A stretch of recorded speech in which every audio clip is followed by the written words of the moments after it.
ਭੈਣ ਜੀ ਤੇ ਮੈਂ ਕਿੱਡਾ ਅੱਗ ਲੱਗ ਗਈ ਮੇਰੇ ਵੇਹ ਤੇ ਆਵੇਂ ਮੈਂ ਕੋਠੇ ਚੜੀ ਵੇਖ ਮੈਂ ਤੇ ਥੱਲੇ ਪੱਜ ਨਾ ਵੇਲ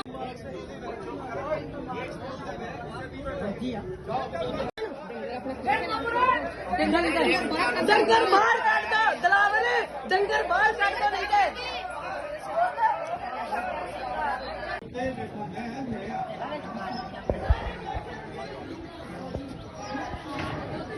ਓਏ ਉਹ ਚੱਲਣ ਵਾਲਾ ਹੀ